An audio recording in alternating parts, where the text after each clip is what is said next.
True Blood season 6 episode 7 was called In the Evening. And can I just say, I'm just so upset that there's only 10 episodes this season. Like, what are they thinking? I'm just not with it. So as always, we're just going to wrap up some of these storylines that we just need to get over. Sam and Nicole. Let me tell y'all, this is probably the only episode that I actually like Nicole. You know, I was not expecting her to get in that shower with Sam or lot like that. I was like, okay, girl. So Sam also finds out that Terry dies. He wants to go back to Bonton no matter what. He knows it's not safe for Nicole, so he sends her along with her mother. And right then and there, I was like, I know this is not the last time we're going to see her. Like, I know she just didn't come to do that little skit. As I'm thinking that, we see little Alcide have this boring ass conversation with his dad, goes back to the wolf pack, basically tells them that he killed Sam and Nicole and he let Emma go with Martha, and they like, well, what about the pack? What about the pup? Like, y'all are, I don't know what kind of wolf pack this is, but they crazy. So then we notice he did it all for that one girl, the second bitch, the side bitch, whatever her name is. I still can't recall her name. We realize he doing it to prove something to her. He's like, I hope that makes you happy. And she's like, well, you're a lying son of a bitch, or whatever she called him. And she bring out Nicole and her mama. I'm like, oh, damn. Another scene we're going to wrap on up. Jessica, Jason, and this whole... I was just so upset. Jessica is just, I don't know, y'all. I be trying to like Jessica. She be getting on my good side a little bit, but then she do something totally fucked up. So, you know, Jason brings Jessica in, you know what I'm saying? Basically tells her, you know, I want to make you happy. You know, I just want to do what you need me to do to, you know, get you out of here, whatever the case may be. So we see Jessica in this state like she's giving up, like we're supposed to die. She asks to meet James, I believe his name is. So I think Jason is like, okay, you know, cool. He brings James in there. And Jessica basically, you know, spills her heart out to him, I guess, you know, on what it's like to be a vampire. And, you know, she don't think that she's good and all this other kind of stuff. And I mean, that conversation that they had was okay. I mean, it was just a lot of conversation this episode any damn way. You know, my thing is, why is Jessica shitting on Jason? So, you know, Jason went and got this dude for you to talk to or whatever. You know, you didn't want to have sex with him under other circumstances, but now you want to jump his bones. Maybe because you think it's the end of the world. Maybe because you really hadn't had sex with a vampire. You don't know what it's like. But, I mean, I just did not understand where she was coming from. Now, granted, her and James might be a cute little couple, but it's like, what about Jason? You know what I'm saying? Like, he just standing right outside the door. What if Jason would have caught them? It just didn't make no sense. We see Sarah's dumb ass kissing the dead head. After she kissed that dead head, she called the senator, tell the senator the governor's dead and she'll take over to clean it up, call her men in, acid is good for the bodies. After she does that, she goes back to the camp where James and Jessica are having sex in the little side room. Gets Jason, is like, you know, you have no more power, the governor is gone, whatever. They stab Jason in his wrist and put him in the general population and everybody go after him. And I'm like, oh my God, thank God Tara was right there. But then that little other chick who Tara and Jessica had problems with was like, back off lady, he's mine. I don't know how old she is. I don't know why she just queen bee up in there. But no, boo, Jason is not yours. Poor Arlene. I mean, she just so sad, you know. She attacking Lafayette, you know what I'm saying, calling him names, which I ain't like that. Y'all know Arlene how she could be. She a little redneckish. You see Sookie, you know, she hears Arlene crying in the cemetery. She leaves Warlow. She's like, I'll be back for you.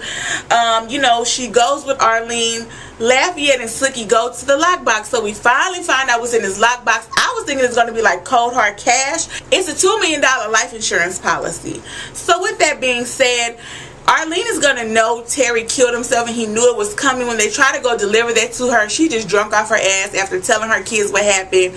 And I really didn't like seeing Arlene like that, even though she is the angel of death and the reason why Terry got killed. I don't like seeing her like that. You know, she was just really miserable. So while we have this whole gathering of let's tell Arlene, let's not tell Arlene about this letter, Billeth Crazy Compton walks in the daylight and he tripping everybody out. Arlene thinks she drunk. Andy don't know what to do because he thinking Bill done killed his 3 kids, but she is the cause of it. Sook is like, what the fuck? Lafayette like, oh hell no, I ain't got time for this shit. And Holly is just stunned. Bill is trying to make them see that he's not bad and he means them no harm. Yes, he's walking in the day right now, but maybe he was trying to let them know he on a mission here. I don't know. So he talked to each and every one of their ass. He gave them a little speech. I think he could have said more to Andy than what he said. He could have gave him something, did something. I don't know. Then Bill and Sookie have a little conversation. You know, he was like, don't let your hate for me not give me Warlow. You know, he's got the people you love in harm's way. And Sookie's like, the people I love. So now she don't love none of them. Now she just all team Warlow. See, this is what I'm saying about Sookie, y'all. This is what I'm saying. Tara, Jessica, okay, maybe not Pam, but you know, Eric, being that you love Eric so much, you were team Pam. Don't even try it. You know what I'm saying? Not to mention, you don't even know your damn brother up in there, bruh. So if you don't give up Warlow, it's gonna be some issues. Storyline, we're gonna talk about this for a moment. So Eric Northman, Willa, he basically tells Willa to find Pam, tell her not to drink the Hep V. And speaking of Pam, that scene with that therapist was awesome. So Eric and them get out of there. I love how Eric just be impersonating people. The guard coming to check. He like, we got a breach. He looking under the truck. Eric kill his ass. He like, ready to go. And they get on out of there. Poor freaking Nora. Nora is just looking worse and worse and worse throughout the episode. We actually learn to see how Eric met Nora and what made him turn her. You know Eric's in a tight spot. He got to go to Billy's crazy Compton. You know what I'm saying? He has to go to Bill and be like, look, give her your blood, like do something. And I honestly thought Lilith's blood was going to work. I really honestly did. My thing is, this scientist is down in the basement. Bill, why not? Okay, if they can create Hep V, they can create a cure for it. Why not go down there and be like, bruh, you know what Hep V is? You know how it's made? I need her with an antidote as soon as possible. If you don't make it as soon as possible, there is no other option. How you did with him walking in the day, I'm just not understanding why he didn't utilize that option. And, you know, Nora is just getting worse and worse and worse. Eric makes a deal with Bill to go back into the camp. Now, this is my thing. I never noticed in the burning of the vampires that Nora wasn't in that vision. Somebody correct me if I'm wrong, but maybe she wasn't. Maybe it was just a plan for her to die anyway. She was never going to be there. This is just all sorting out in the events that of how it's supposed to happen. Oh my gosh, Nora, girl, she looking bad. Nora is just looking bad. You know, I didn't know what the Hep V do to you. I didn't know how it was going to make you turn. I just thought she was just going to die. You know, Eric was going to close the eyes. He might have his little cry or whatever. But she turned into like a blood sack of nothing. And the way he was just hugging her and crying and just saying, no, no, no. The way he was praying to Godric. Y'all, that was so sad. He has not cried like that since Godric died. You know what I'm saying? That's the last time we seen Eric cry and just break down. Y'all, that did something to me. I was like, man, this is sad. You know, again, I wasn't a fan of Nora's character, but damn, y'all, damn, for real, dang, that was just sad. I didn't appreciate that. So all in all, I'm not gonna lie, a big portion of this episode was just conversations.